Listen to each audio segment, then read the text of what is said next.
Good day everyone. Good day Miss Alexis Alcantara. I am Clark A. Camarce from BSc 1-7 and I'm here to present my topic about the 1987 Philippine Constitution Article 3 Bill of Rights Section 5 and 6. Before we start our topics, here are some clips that will help us to explain about the Article 5 and the Article 6.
Created using Powtoon.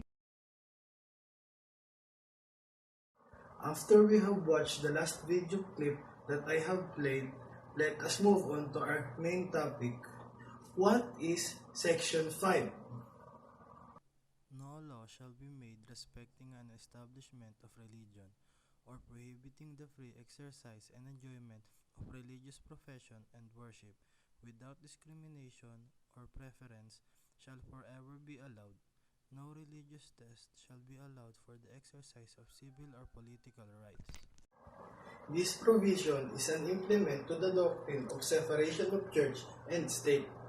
However, the members of a religious organization cannot use religious profession as a justification in compiling crimes. Thus, a religious sect using human beings as a sacrifice for their God is not immune for criminal suit. What is the sensational cases of this Article 3, Section 5? Unfortunately, I didn't find some sensational cases outside our country, but I found a sensational cases in our country, which is the Iglesia ni Cristo case. What is under the Iglesia ni Cristo case? The principle of separation of church and state has been much abused and misinterpreted, or rather, interpreted for political ends in the country. The recent protest action conducted by the INC was the first time that a church denomination cited the principle of the separation of church and state as its rallying call. The Iglesia ni Cristo said that Justice Secretary Leila de Lima unduly interfered in the case filed by expelled member Isaiah Samson in order to pursue a political agenda. And now, let us see what did the senator said about this Iglesia ni Cristo case. On a controversy as big as the recent tussle between the Iglesia ni Cristo and the government, many politicians were notably silent, even those who always make their voices heard on just about every issue. Those who spoke did so in support of the group, including Vice President Jejomar Binay, the opposition's candidate for president, and Senator Grace Poe, who is said to be preparing to run for a higher position in 2016. Respetuhin natin yung pagpoprotesta nila. They have to protect their faith.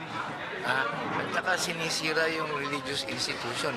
Huwag din natin mamaliitin ang importansya rin ng reliyon, di ba?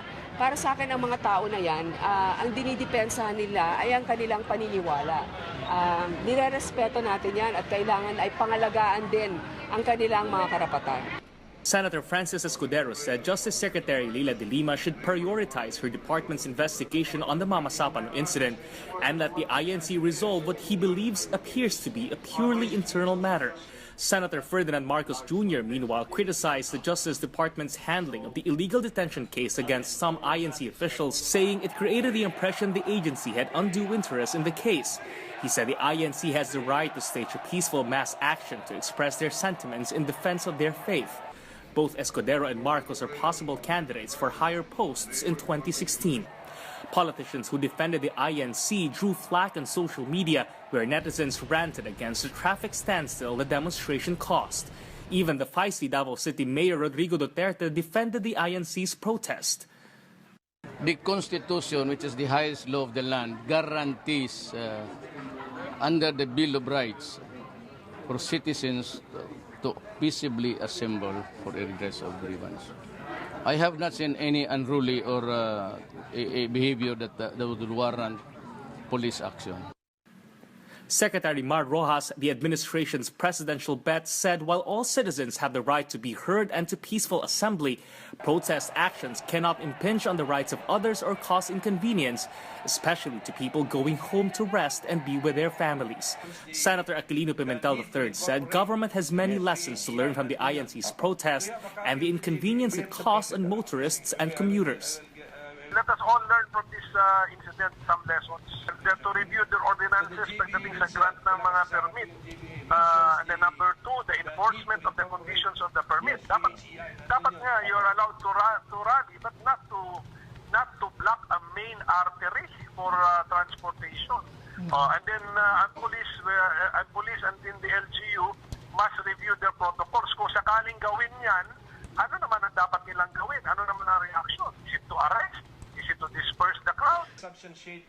Pimentel, a lawyer, also said the principle of the separation of church and state cannot be invoked in INC's case because it involves a criminal complaint against some of its leaders. He urged the public to monitor the case's progress because of reports government struck a deal with a powerful church to end the demonstrations. Ryan Chua, ABS-CBN News.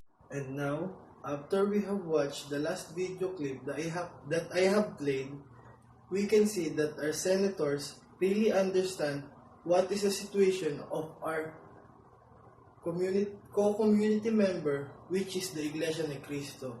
They said that they are just protecting and stating what is their faith in their religion. And now, we are done to section 5. Let us move on now to section 6. What is section 6? The liberty of abode and of changing the same within the limits prescribed by law shall not be impaired except upon lawful order of the court. Neither shall the right to travel shall not impaired except in the interest of national security, public safety, or public health as may be provided by law. The liberty of abode is the right of a person to have his home in whatever place chosen by a person and thereafter change it at will.